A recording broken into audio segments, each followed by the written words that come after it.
going on, Degen Nation? Kenny Kim here, bringing you another Fantasy Golf Degenerates podcast this week for the AT&T Pebble Beach. As usual, I am here with my partner in crime, Tyler Tamboline. Tyler, what is up, my friend? Happy belated birthday. Thank you, Kenny. We're back.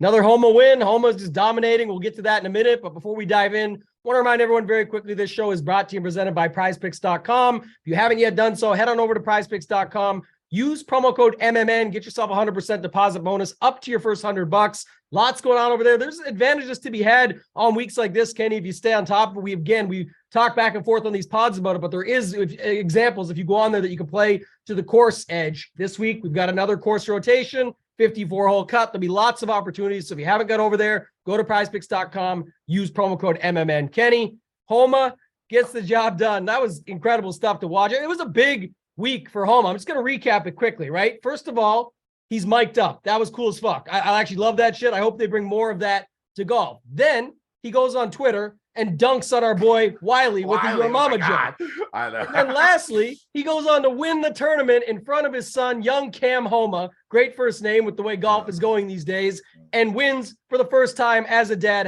# perspective. So great week overall. I enjoyed the event. It's always good. There's always a good leaderboard at the end of it. Rom played like shit on Sunday at like horrible and still finished his T7. Just all kinds of stuff, man. What were your takeaways from the event and Mr. Max Homa?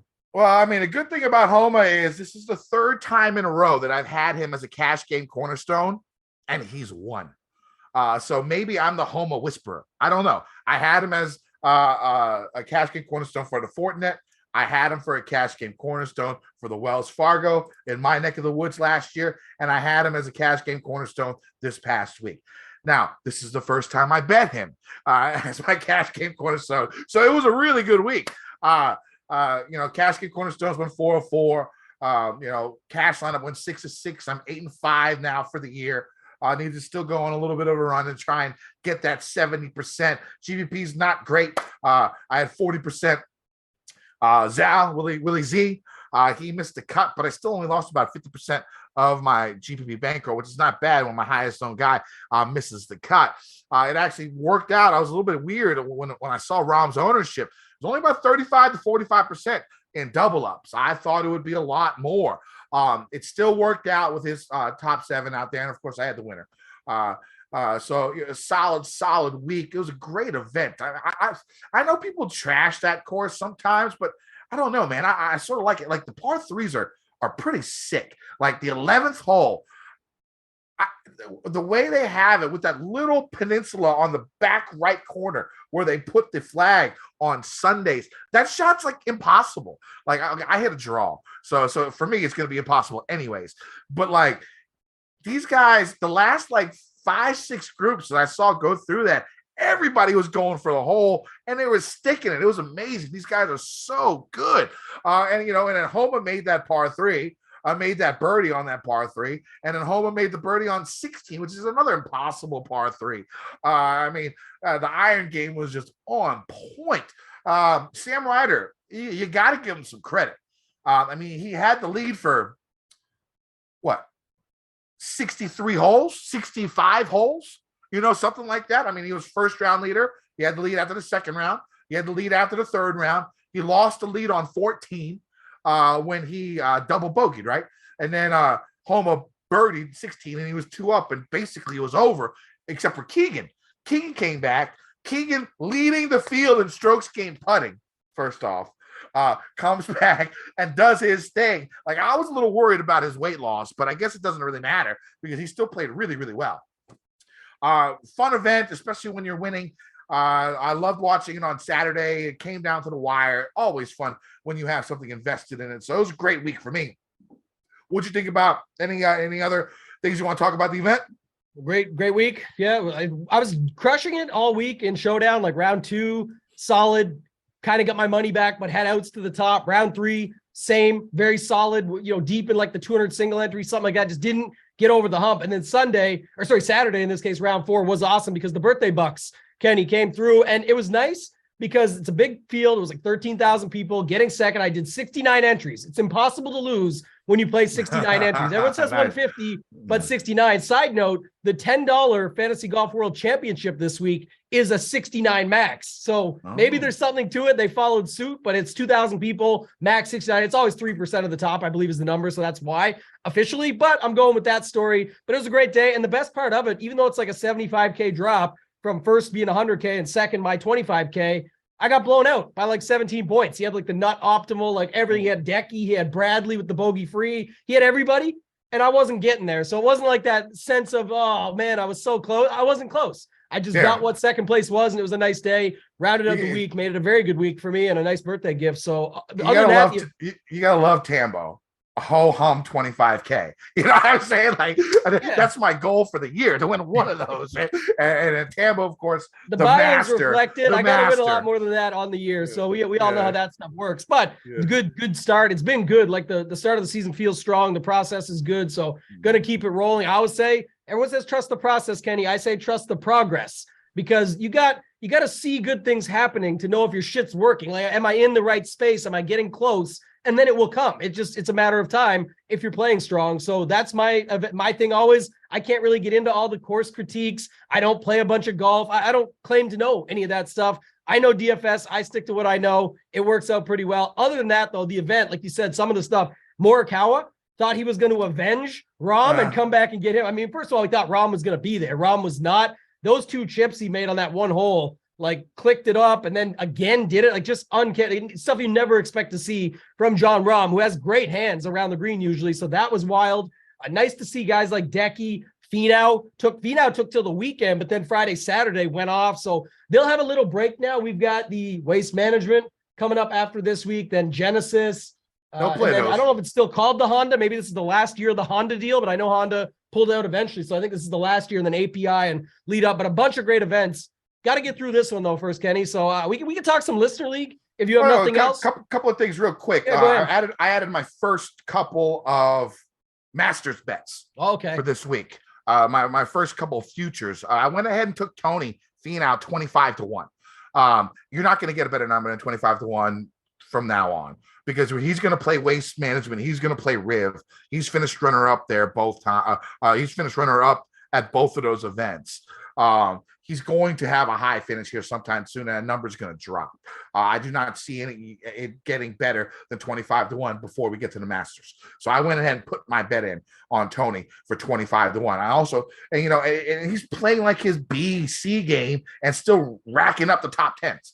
You know what I'm saying? Like, he hasn't really been playing well this season. He's playing okay. His putting has been saving him, but he's still finishing top 10 every event. Once everything starts clicking after a few more events, one thing I do like him on, he's gained some weight. I like chubby Finau. I'm a fan. In golf, you can get a little chub going. That sounded horrible. In golf, you can get a little chubby sometimes. You know what I'm saying? It won't fuck up. It won't fuck up your game. It actually probably will keep you from getting injured. From what we see, all those muscular guys, they get injured all the fucking time.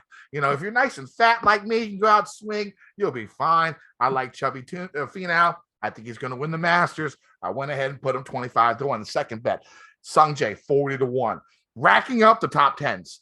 40-1 seems like a great number at this point in time, this close to the Masters. For a guy who's just racking up top 10s, has great finishes at Augusta, a major's going to come for his ass. Give me 40-1 on Finau, on Sungjae. So I added my 2 first Masters futures bets for this week, and I do have that one Tony Finau bet, top 10 at all the majors this year for 65-1.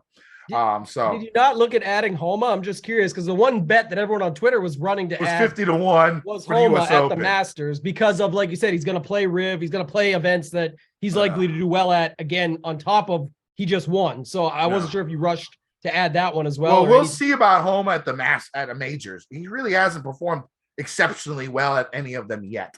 Maybe the PGA or it's US Open. US Open's at LA Country Club, which is like his home event, right? He shot like 59 there. He has a course record. People added them at all, but the main point that people were making out of the gate was Masters, because he's going to win, and then he wins, he's won at Riv, so we'll see it again and then go from there. But I was just looking ahead, and I think he's down to like stupid number at the US Open now. It's like 25 or 28.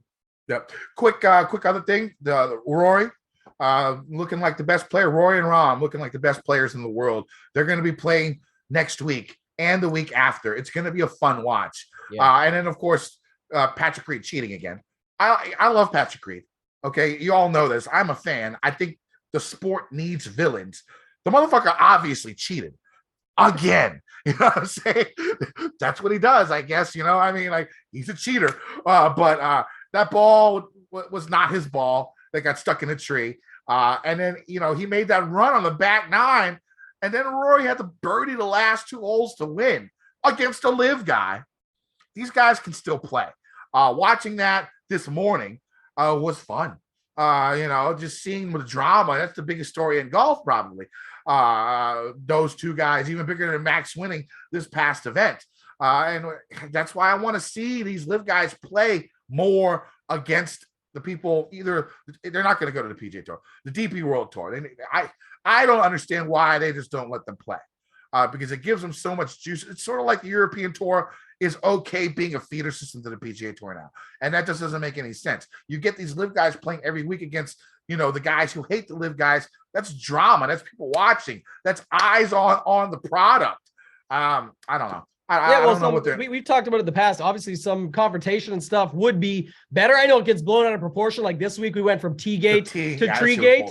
First he flicks the tee at him. That was the T gate. Then the tree gate, obviously the ball not being his. You know, Brandel did the whole thing. Like, it's in the first tree. Watch this. And it can't be in the third tree. Yeah. And they literally zoned it in and all that. And I get it all. I'm just saying without that. But even still, I think the timing of it kind of sucked. Like, I woke up to it and it'd been over for 2 hours this morning. So when it happened and the time zones all kind of sucked, but I saw like all of our overseas brethren going crazy on Twitter because it obviously was nuts. It went down to the wire. I didn't get a chance to watch the replay of it yet, but just to go through it in the moment, if you're watching that live, it would have been incredible. Rory needs to make the birdie on it. I mean, wish it went to the playoff.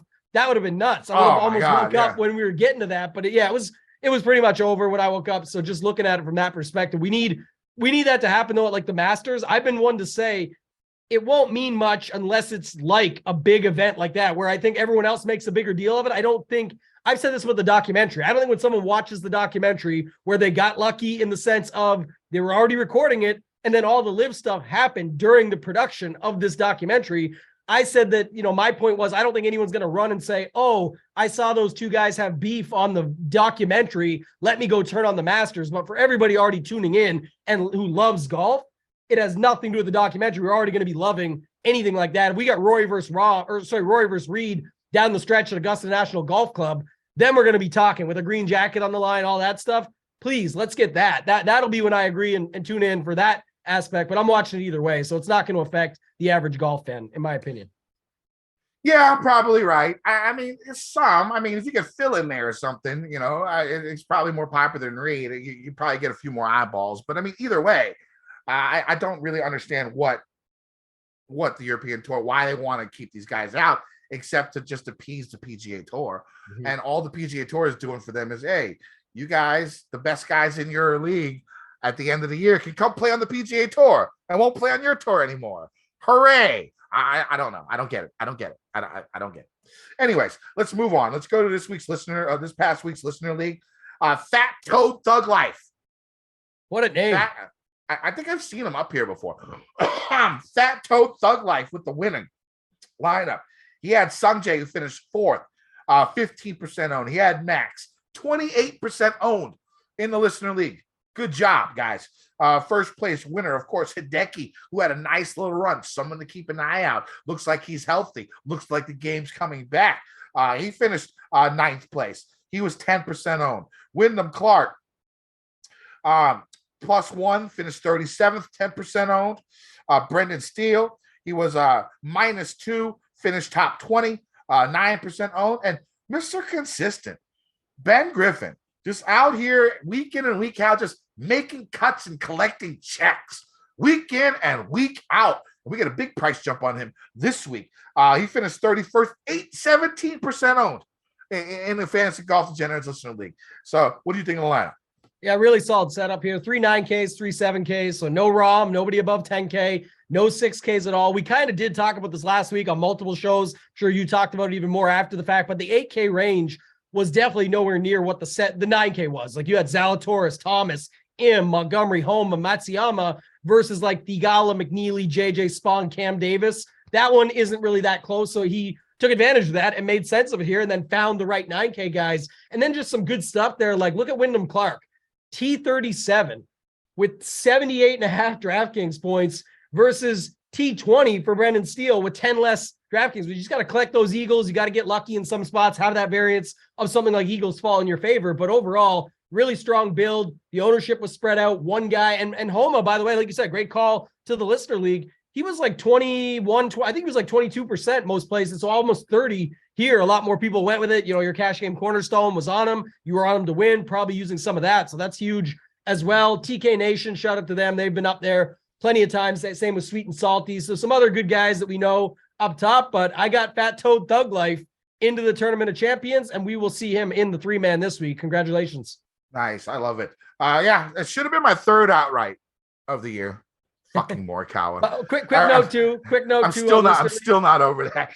Go ahead. Of course not. That's going to take people a while, I think. But like I say, he was trying to avenge it this week, but I don't think anyone was on him either. But quick note on the Listener League. We crushed it last week. Thank you to you guys. We filled the 750 very fast. Even on a short week, we got the job done. So they've left it at 750 for this week. Going to keep it that way unless something changes. So fill it up quickly. It's on my Twitter. The main FG Degenerates one retweets as well. Get on there, get in the league. It's $5 3 max, reduced rake, $500 up top, very balanced. Double your money to last place. And then on top of that, Kenny, they've assured me that at the players, we fill these all the way up. We can get 1,000 at the players. We can fill 1,000 at the players quick enough. We might be able to get 1,250 at the Masters. So again, we're all running in cycles here, but the more we can run this thing up, the better it is for everybody. And it's a great league to hop into every week, a great tournament with a $5 3 max balanced payout structure. Hey, football's over, guys. Join the league now. Hop in, water's warm. Click, go join the league right now. All right, so let's get to this week. The PGA Tour, it heads to It heads to California. Stays in California this week for the AT&T Pebble Beach Pro-Am. Golfers, 3 different courses. We saw this a couple weeks ago. Pebble Beach Golf Links, Monterey Peninsula Short Course, and the Spyglass Country Club. The cut won't be until after 54 holes, but the cut for this week, top 60 and ties, not top 65.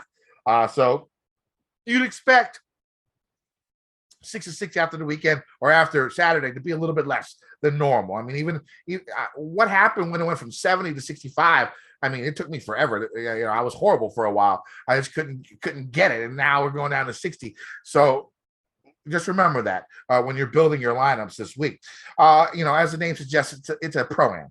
Probably one of the worst events of the year to watch. 6-hour rounds. Your golfers, really, really have to be patient. One reason you don't see specific type of golfers here, mostly quick playing golfers, is because they don't want to deal with this bullshit.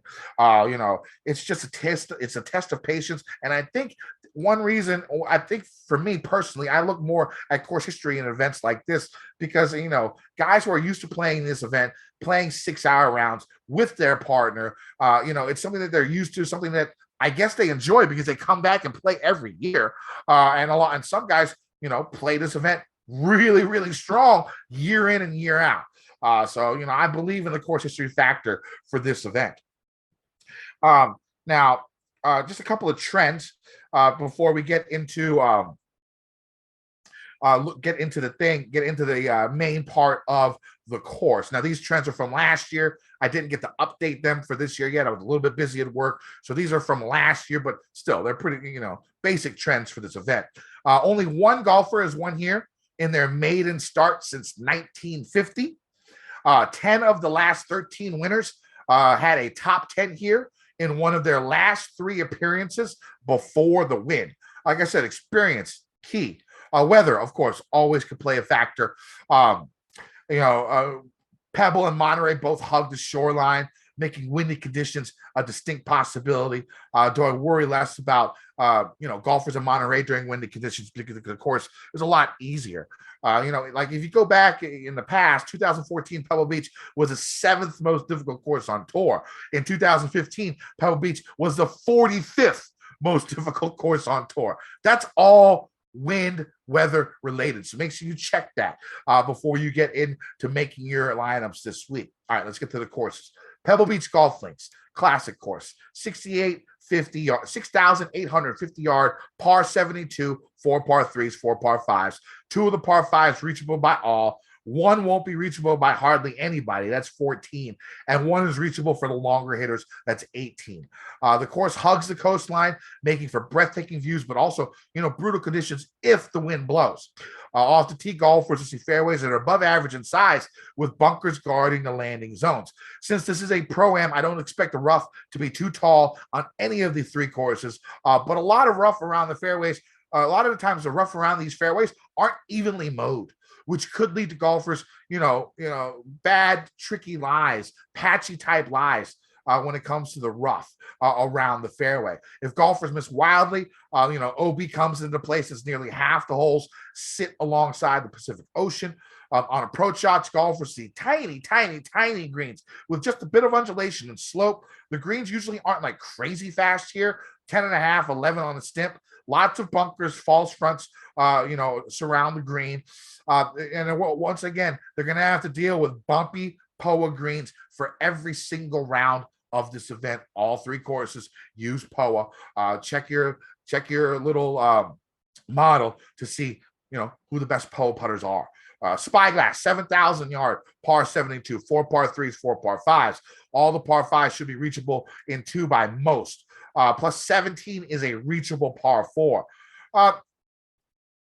Sometimes this plays as the most difficult course, in this rotation. It's between here and Pebble.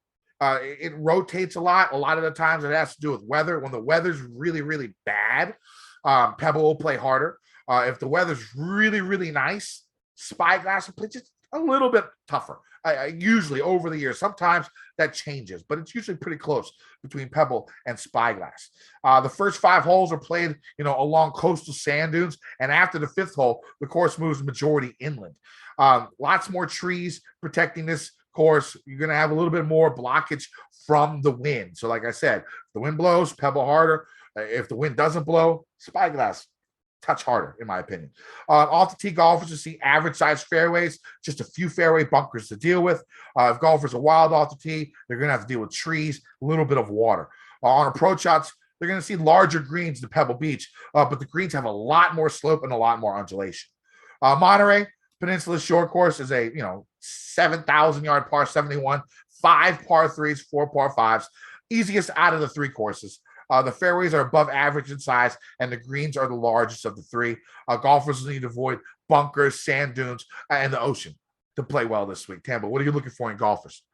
Yeah, stats-wise, a lot of what you talked about. I think the bigger thing is what I'm always going to look at strategy-wise is stuff to do with this weather, wind advantages. We'll see if we get any as the week goes on. Again, at first look here, but with the 3 courses, 54-hole cut can be a little bit more aggressive, right? You're getting those 3 rounds. The 60 and ties makes it tough, but that's also, Kenny, to me, almost more reason to get after it, because if you get there, it's already a tight window to fit within, or a tighter window than usual. So there's that. And then also just like the course rotations, right? Like you said, and usually if it's harder weather, Pebble Beach on Saturday has been the course you want to play, just depend if the weather's bad, because that's kind of the setup that you'll get. So again, we'll wait on weather. Courses, you'll hear it all week to talk, short knockers, guys like that can get it around. The odds have been, I think Ron Kloss at PGA Splits 101 posted a nice little trends piece with the past winners as well. And he posted today, and I think it was like 7 long shots and then like 2 mid-tier and 4 decent, like short numbers. So like just the way looking at it from that, you're not going to gain much out of that. I'm not a big course history guy ever, Kenny, but you brought it up. It's not really just the course history that's so legit with some of these guys here. It's like you said, it's almost course fit mixed with Pro-Am ability to be able to what's his name? Kevin Streelman. Right, cough, Kevin Streelman. You see him with who's he play with? Larry Fitzgerald. Yep. Yeah, so like you had that for so long, and some of these guys just have good history from way back in the day, like Jimmy Walker. We'll talk about him later. He got 13th this past week. He was actually in my lineup in round 4 that did well for me. His past history here was incredible. But what we've seen of Jimmy Walker lately, obviously not that great. Then you look at a guy like Jordan Spieth, though, second, third, ninth, the win back in 17, all that stuff. So really just focus on strategy side of things when it comes down to it. Like you said, the 60 in ties does make quite a big difference for me, but just in general, not too much else here, man, to get into before we hop into these tiers. Let's get to the tiers. Tam, I'll go ahead and start in this 10K range. Yeah, just talked about Spieth up top. We've got Tom Hoagie and up. Obviously, Tom Hoagie getting the job done here last year, so you look at it from that perspective. But for me, it's probably a mix of these guys up top. I do think this is a stronger range than when we move down. And when you get to the 9Ks, it's pretty uncomfortable, Kenny. We've got, Denny McCarthy, Matt Kuchar, Justin Rose. Putnam is 9,700. Hoagie's a little bit tougher to get to because of the same reason. Obviously played the course here well. Before last year, he had a 12th. He's playing decent golf right now. But for me, it's going to be more focused on these three guys at the top. Matty Fitz is the one that stands out the most when you look at him. He'll probably be popular, but just looking at it, 6 last year, changed his game quite a bit. I think we know what he did. He added some length, all that. It's not that he needs that stuff here, but just all around game. And as a player overall, he's been much better. I think you're going to like him. You mentioned him earlier to me. And then one quick side note, the U.S. Amateur that was held here in 2018, Mr. Victor Hovland took down Devin Bling in the 36-hole affair. So it's something to note. He's got, even looking back, like he's 38th, he did play it in 2020, but Hovland's the guy we haven't seen for a minute that's up here as well. And he's squeezed between Fitzpatrick, who I think becomes popular, and Spieth, who's going to be popular because his history is insane. Top 10s the last 3 years in a win, 7th in the two years before that, and then 7th, 4th, 21st, 20th, just a bunch of great finishes. Stats-wise, looks fine as well. So the main ones for me are the three at the top, and then not going to be as high on Hoagie or the guys in the 9K range when we get there. Go ahead. Yeah, I'm plugging in my upside for my cash game cornerstones in this range. I'm going Spieth and Fitz to start my cash lineup, and they'll be my first 2 cash game cornerstones. You could do that. The pricing is not bad. The lower 7K range has a fair amount of solid golfers in it. I hate the 6K range again. So I am not going to have a 6K guy in my cash lineup again. Worked out last week. Hopefully it works this week. I'm going to go ahead and start with Jordan, of course. Course history's there. Last time we saw him, he did pull a full Keegan, but I'll forgive him for that. Going to a course that he's extremely comfortable with. Fitzpatrick, like you said, finished 6th last year, raking off these top 10s, top 20s for the last 6 months, 7 months. That's just what he's been doing. And of course, his 6th place last year. I like both of those guys. I think both of those guys can win. I'm not going to bet them because of the numbers, but I like them both in cash. GPPs, I'm not sure. I don't know if I'll play anybody else in this range in GPPs. If I do, it'll be Hovland. We'll have to see what his ownership is. If it's low, because he's penciled in between 2 of the chalkier guys. Then it's probably going to be him. But for now, I am not sure if I want to play another 10K guy. We will see. Let's move down to the 9K. And the name recognition isn't there. The talent level isn't there compared to the top guys, but these guys are pretty good. I like Maverick McNeely a lot this week. I bet him at, I think, 22 to 1, 25 to 1. I think a win's going to come for him. And this is, of course, where, he's had success. Always better on short greens, smaller greens. POA is his best putting surface. I like Mav down here. I like Seamus as well. Another guy who's played well in the past. I'm thinking about betting him at 25 to 1 also. I haven't made that bet yet. If I've filled out the majority of my card, but I have room for one more bet. If I do, it's going to be Seamus at 25 to 1. You just you look at his numbers, it's not the best. His iron game hasn't been great, but he just plays this course so well. And the thing is, he's really good with his wedges. You're going to see a lot of wedge play here. From 100 to 150, it's going to be like the majority of all of your approach shots. So I like Power. Who do you like in this range?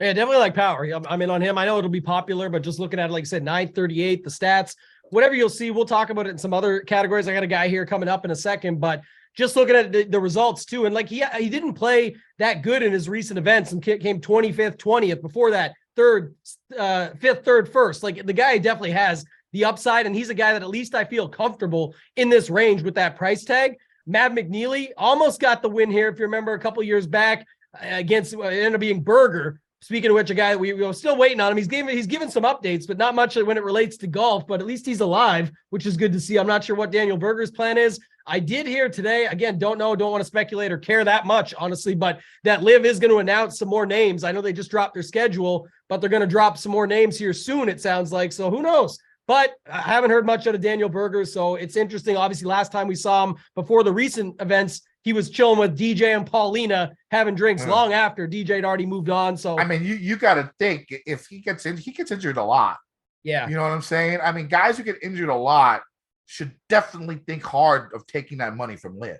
Yeah. You know what I'm saying? I mean, I have no politics involved. It's just like you said, sometimes it's better for you. It's like someone said, they're not professional golfers. You could say they're not competitive golfers is more relevant. Like maybe it's not a big competition now. They're all paid, but they're definitely the definition of professional golfers playing for the money. And that's what they're doing. They're still making money. They're playing golf for a living, making cash, obviously. So he may be better off to take that. Maybe that's what he'll do. We'll see. But bringing it back, McNeely still looks good, right? Again, you won't see the best stuff from him on the numbers, but 33rd, 2nd, 5th here, 31st, 7th in his last 2 starts. At least he makes sense up in this range. I got a hard time with like Rose, Kuchar, even McCarthy. Now, McCarthy interests me a little bit just because it can turn in sometimes, Kenny, to a bit of a putting contest. And if that happens, you could definitely see where McCarthy just goes wild with that stuff. So he would be an interesting tournament play for me. And then I'm not sure how popular my guy Keith Mitchell will get, but I always back him. I always play him. He's 12th here last year, 32nd 2 years before that, coming in off of a 22nd place. And then on top of it, the funny thing is, Kenny, you go to the numbers, and this is where I'm saying your models. I love earlier you called it your little model, like you're mocking everyone. We look at them too. Your little model will tell you that in the last 50 rounds, Keith Mitchell is 3rd tee to green after your 2 top cash game cornerstones in Jordan Spieth and Matthew Fitzpatrick, which is still interesting because I always do the deep dive, and like 12 or 30, I think it's like 14 of the rounds are pretty recent still. So I know it's not the majority, but those are the good rounds that you're seeing the highest tee to green numbers in. So he's kind of dialed right now. He just has to do a little bit more at 9,100. I've got interest in him, especially because I think Joel Damon coming off the 6th here last year and everyone likes it. Our boy, I'm going to bring Baroff up a couple times today. I got one for him later. He had a great tweet this week, but, and I'll elaborate on it after, but he did say today, are all you really that excited to play a guy who hasn't picked up a club in 11 weeks? We don't know for sure if he's picked one up, but it is funny. Everyone rushes to bet Joel Damon. We don't even know he had a kid, I believe. We don't know exactly, but that's why people want to go to him, I guess, because Max Homa winning as the new dad, got to have that nappy factor. So I don't know. I could play some Damon, but I like those other guys a lot better. That's why I brought that up. If I was going to pick somebody else up there in the 9K, I'd go Putnam. Another guy who I mean, he's been playing well enough where he can win, I think. I don't know if I'll bet him, but I mean, the guy's been playing for the fall swing, and for now, he's been playing really, really good golf. What was his odds, man? I thought I saw like 25-1. I think it was like 30 or something, 35. Okay. Maybe I saw on DK. I'm not sure. I mean, you're not going to get the best numbers because this course, the talent in this field is not the greatest. I mean, they're talented golfers. It's just you've seen better fields probably for every other event this season so far, this year. So you're going to get some shitty numbers on these guys. I mean, when I clicked Maverick at 22-1, I almost threw up in my mouth a little bit, but I think he can win. So, fuck it. I'll put the number down. Let's go down to this 8K range. I like Detry a lot, really good on shorter courses. I think he's like top 10, in strokes gained total in courses like in the last 50 rounds, in courses shorter than 7,200 yards. So I'll take Detry. I'm always a big Alex Smalley fan, and he rates out really well in the model, of course. I mean, everything is just top 10, top 20. Give me a little bit of Alex Smalley this week. Taylor Moore down here. I like this 8K range. Taylor Moore's another guy who can get out there, who's shown that he's I think he had a pretty good finish here last year, if I'm not mistaken. Top 20, I think. 16th, yep. 16th, right? And then he's above average in basically everything I'm looking for, and that's rare once you get down to this level. You know what I'm saying? So I like him. And then you got Big Ben Griffin, really big price jump, about $1,300, but the guy's is making every cut. But he hasn't really had the highest finishes. Do you play Ben? I'm playing Ben. Yeah, you're playing Ben. Yeah, I'm thinking about it too. Who do you like? I was just looking up one thing here. I was trying to see Big Ben Griffin you talked about. I'm not sure. the size on him. But yeah, Big Ben Griffin, good nickname. I like it. He could be I like small. this. Yeah, I like this range though. Speaking of, you talk Big Ben Griffin, you mentioned my guy. Go from the opposite of big is small. I like Smalley. I've been on him all season so far. I'm going to stick with them. That's why, like I said, I can bypass a bunch of those 9K guys here. This is opposite of last week. I like my guys there, but I don't think it's like blow me away. I need this 9K range over this 8K range. I think they're all the same dude. I'm going to stick with my guy, Taylor Pendrith. I'm going to stick with Thomas Dietrich, Smalley, Griffin, Burmeister, Lipsky's my guy. I like him. I guess that's the majority. Nick Taylor, this is a Nick Taylor course. That's he won here, obviously, 2020, 14th last year. He looks good too. I don't know, Mullinex, I've heard some love. I'm not going to play all these guys. I'm just saying, like, this range appeals to me much more than the 9K, where I'm comfortable with. If I just play the 3 guys up top, pick 3 or 4 in the 9K, I can blast this range, because I'm telling you right now, spoiler alert, not going to be many guys in that 6K range, not cash or GPP. I don't like enough of them or see much with any of them. And we have, again, such a huge 7K range that how many guys do we got in the 7Ks? We're about to go there. We got 42 guys in there. Like, you can easily pick your 15, 20, round out your pool, and then hope you've got the mix that's proper. So yeah, not much for me, but I do like this 8K range quite a bit, Kenny. I think EVR could be a sleeper, someone who's not very highly owned. His iron game's great. The worst part of his game is, of course, his driver. You don't have to use driver all the time at this course. The only problem is when he does, if he misses bad, shit could go fucking anywhere, like into the middle of the goddamn Pacific Ocean. Something to worry about. But I think the upside's there. And he wears joggers. We saw the jogger narrative last week. What do you think of that? I can't wear that. I feel like my ankles will get, I feel like my ankles will get cold. Yeah, no, I get that's not. You also got to have that look, like EVR and Ryder fit. They're like tall, slender dudes that can pull that off. It ain't gonna work for me. But I will say this: the Phil Mickelson came back to Twitter. Phil Mickelson tweet. I should say Phil came back to Twitter, and the Phil Mickelson tweet was like, kind of a shot that they can wear. They can't wear shorts, but they can wear these ankle biters on TV and all this stuff. So I don't know. I thought it was pretty funny seeing Phil back. He was making fun of how.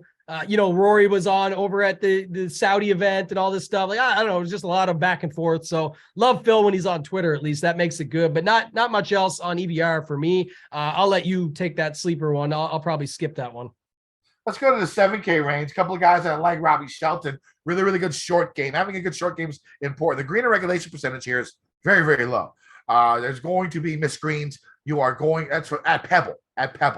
You're going to need to have to get it up and down a good amount. Shelton's definitely good with his wedges right around the greens. He's solid.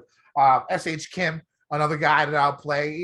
His short game hasn't been the best since he's been on tour, but that's what he was known for on the Korn Ferry Tour, his short game and his putting. Maybe that could come back to a little bit of fruition. He played well last week on a course I didn't think would suit him. He's not exceptionally long off the tee. And he was, inside the top 10 until Sunday or until Saturday, I think, before he dropped out and had a pretty poor round. But I can get in touch. I like him. Who else? I'm thinking about Lanto. I mean, he looked decent last week on his way back. I mean, you sort of want to get back. He used to be somebody that you think about rostering week in and week out before his injury. He played decent last week. I could go for another shot. You always want to try and go early on guys like this. So I can go back on Lanto. Who do you like in the top range before we get to the bottom?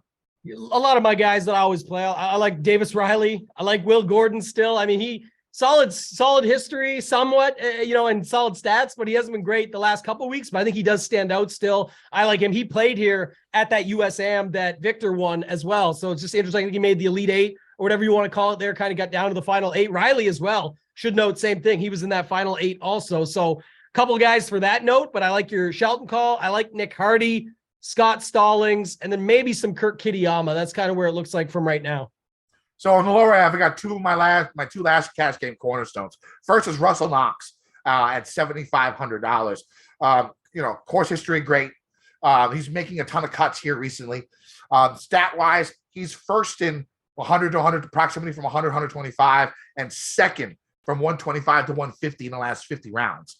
Like I said, this is a wedge fest. That's probably why he plays so well at this event. Give me Russell Knox as my third cash game cornerstone. My final cash game cornerstone is going to be Troy Merritt, another course history type guy. The stats aren't going to line it up, but the guy plays well this course. He plays well at Birdie Fest. He has the upside to get, for a top 10 finish at this event at $7,200. Give me a little bit of Troy Merritt. So my cash game cornerstones for this week, they're going to be Jordan Spieth at 10,800. Matthew Fitzpatrick at 10,100. Russell Knox at 7,500. And I forgot my Troy Merritt, 7,200. Those are going to be my 4 cash game cornerstones. Leaves you 14,600 to finish out the rest of your lineup. Other guys I do like down here in this range, I do like Callum Tarren. Decent play last week. Iron game always strong. Makes a lot of birdies. Short game is solid. So give me a little bit of him. Beefy Bo Hostler, another guy who played well here in the past. I think he was in the final group on a Sunday, either last year or the year before. Yeah, he got third last year. He got third. Yeah, there you go. And so, he knows how to putt on POA.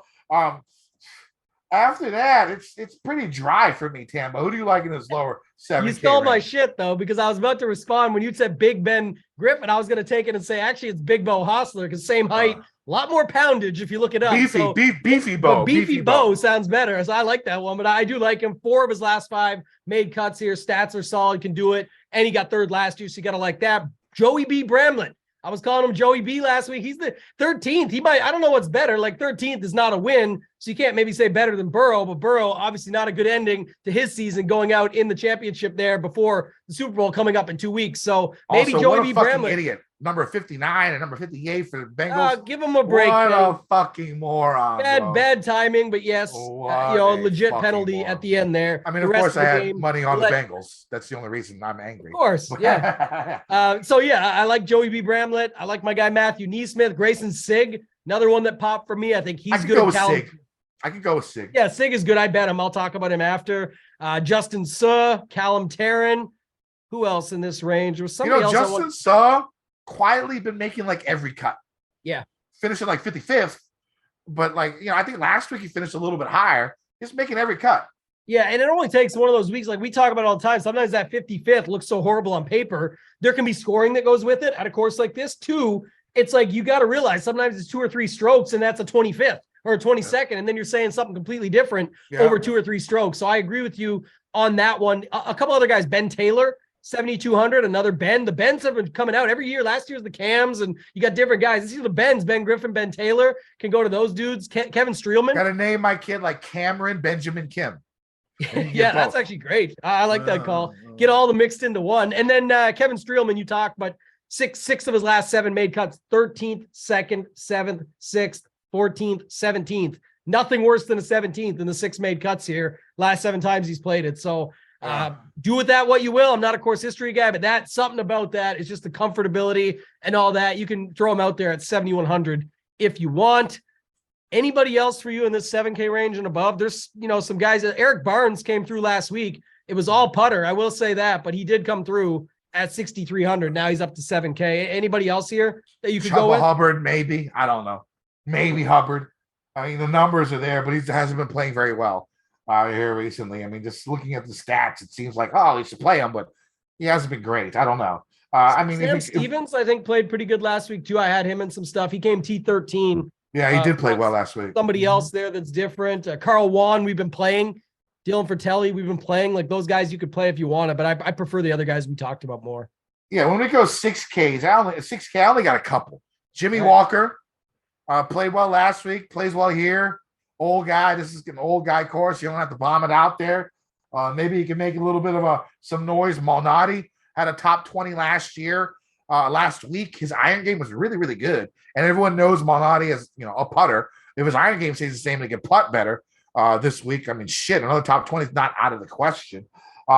Give me Malnati. Ryan Armour, short courses, coastal courses. You just play him. I don't know. Other than that, maybe Brian Stewart, because you always play Brian Stewart when you play Ryan Armour. Brian Stewart's one of the best putters on POA in this field in the last 50. That's about it, brother. What do you got? Yeah, I deleted some of those guys you said already. I already got them off the sheet early on day one. That tells you where I'm at. But I don't know. I guess it's just as bad. Like Hadley showed up. Hadley and Jimmy Walker had older history. So I kind of like that. Even though it's a little bit older, Jimmy Walker showed up recently, played well. Hadley has not been playing well, but he's got some decent history here in the past. Maybe he could pop. Who else did I have here? Eric Cole, Mayo's guy. I didn't play him any of the weeks earlier. I went off him with him last week. I wasn't on the show, but played Barnes. He liked him too, and he worked out solid. But maybe go back to Eric Cole so I don't hate him. Peter Malnati, who you mentioned up there, is fine. Ben Martin. I mean, these guys are just not guys I'm interested in. The one thing I said I would bring this up, and we'll round it out with this, but Baroff, again, our resident fill-in, Ryan Baroff. This guy's hilarious. He posted, he really got James Hahn bad. I'm not sure if you saw the tweet. James Hahn tries to always like stick up for Liv and say something.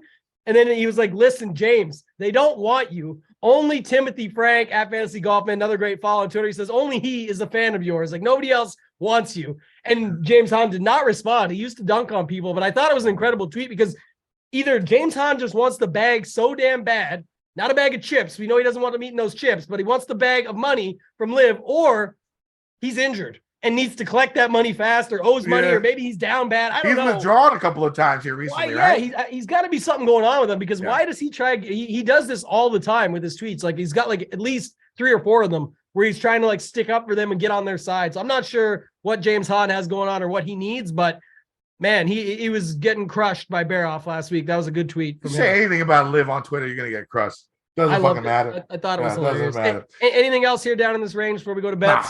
Nah, one and done. One and done last week. I had Homa. Moved into 40th place in the Mayo Cup very early. 30 the more we joke about it, it might come true. We might have to cut things off. So I mean, at this point in time, if you're that high up, just pick the good players. So I'm going Spieth or Mav. Okay. That's funny. That's the guys I originally had teed up, but I'm so bad at it. So last week I used Rahm in one just to try and keep him going. And then I used Willie Z because I was like, where am I saving Willie for? You know, I already don't like the guy that much. I was like, at least it's a spot. He literally was in a playoff last year. What happens? He blew it on the round 2 there. So I don't know who I would use here, man. Like, again, I don't know where I'd be saving Matty Fitz for. Maybe I could just pull the trigger on him. You can use them places. People are going to tell you, oh, there's angles. You could use them here, there. You can use them anywhere. I'm just saying, I think it's a good fit for him, and it's a weak field, and I think he's really better than a lot of these guys in it. So Spieth, if you wanted to use him, Mav, Fitzpatrick, I don't know. And then it'd be like taking a shot, Kenny, on some of these guys down below. I don't really like taking a shot here, even though you can get some outsiders winning. I prefer to have those guys and just collect as much cash as possible and hope they hit the top. What do you got for bets? All right, for bets this week, I got Nav at 22-1. Ben Griffin, 65-1. Taylor Moore, 75-1. S.H. Kim, 80-1. Troy Merritt, 100-1. Peter Malnati, 250-1. And then I think I'm going to add one more. It's either going to be Putnam or Power. I'll figure that out by the time I release my final article on Wednesday. Speaking of Power, Seamus, that's my first guy. Power 25. It's down to, I think, 20 or 22 in some places now, so I was happy with that. I missed 28, but I'll take it. The rest of these guys I got with the T8 each way. Smalley at 50, Lipsky at 70, Neesmith at 75, Grayson Sigg at 100, and Callum Tarrant at 125. You spoke on him earlier. Really like him this week at 125. Think he can, I don't know. It just seems like a better setup for him. Played good last week. I've been waiting for him to do sort of the all the way thing, and that's what we'll need here. So I'm good with Callum Tarrant at 125. Anybody else you want to talk about before we get out of here? No, that's it, man. You can find me on Twitter at KendoVT. You can find my article on gupscorner.com. Use promo code Kenny. Save yourself 30% on a membership to Gups Corner. They got the new tools. They got the green screen. It's pretty money over there. And it includes all sports. So go over and check out Gups Corner. Yeah, find me on Twitter at Totag and Tambo. People asked last week. I said, like, I let people know, but then they still follow up. The tidbits will not be out if there's a short week like last week. Like, you don't even get most of the info until Tuesday. I can't post it with like 8 hours to play, basically. So they'll be back every Wednesday is when they come out. Follow me on Twitter at Totag and Tambo. They'll be back out this week and every week thereafter that we get the Wednesday and the normal Thursday start. So you'll see that. Head on over to runpuresports.com. If you guys want to get signed up, now's the time. All sports, one price. Golf, football's over pretty much. We'll have the Super Bowl showdown Got all the stuff with all the other sports, but golf is back. So check us out there. Use promo code TAMBO15 for 15% off your first payment. All right, so guys, are you ready for the worst TV viewing week of the year? I am. Let's win some motherfucking money. Degen Nation. I've been getting dirty money, Jordan Belfort. Stacking penny stocks while I'm flipping these birds. Sipping on Ciroc, trip 'em up.